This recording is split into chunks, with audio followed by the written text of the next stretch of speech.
Visuals of MK Stalin clicking pictures with passers-by while cycling through the East Coast Road in Chennai have created a huge buzz, particularly on social media, for the Tamil Nadu Chief Minister and the DMK government. Meanwhile, an article in the globally famed magazine The Economist headlined Meet the Dravidian Stalin, focusing on the powerful Economic Advisory Council including Nobel laureate Esther Duflo and the former RBI Governor Raghuram Rajan, has also made a huge buzz even in international circles. Stalin also has been very careful not to kick up controversies, even staying away from the usual DMK AIADMK vendetta politics Tamil Nadu is notorious for. Does all this indicate there has been a well thought out PR plan projecting MK Stalin as a leader who would herald a new era of politics and economic reforms in Tamil Nadu?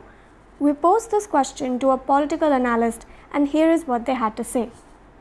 Definitely, Mr. Stalin would like to have a more development-focused image, and he's been consciously speaking of that, because whenever he's been asked, even in the run-up to the elections, he would say, "What was your focus area?" and he would say, "Development, development, development." So I think that he needs to come across as a business-friendly chief minister. The DMK, in the run-up to the election, has taken a pronounced, issue. I wouldn't use the term anti-industry, but certainly an issue where industries could become apprehensive. So they wanted hydrocarbon to be out. They wanted the GAIL pipeline not to be laid through the fields. They were, of course, they were opposed Sterlite. So various projects, that could have which perhaps would have sent out a signal to other industrialists too.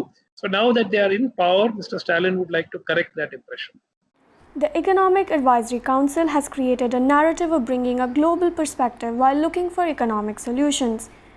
Tamil Nadu's Finance Minister Dr. Palanivel Thiagarajan says what Stalin wants is diverse perspectives to reflect in the state's economic policy.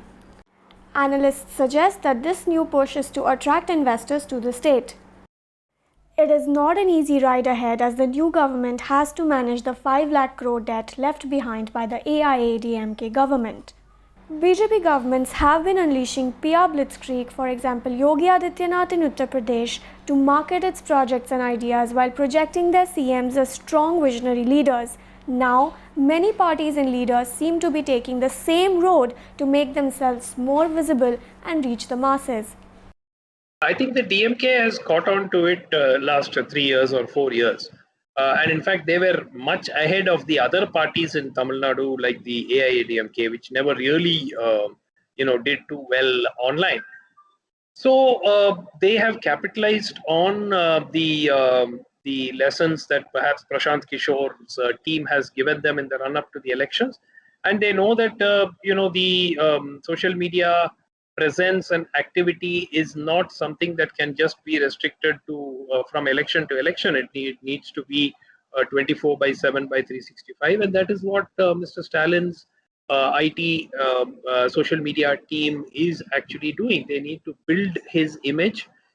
His image has been built up very consciously over the last 3-4 years, and now as a chief minister, the image management and the image build-up will have to continue.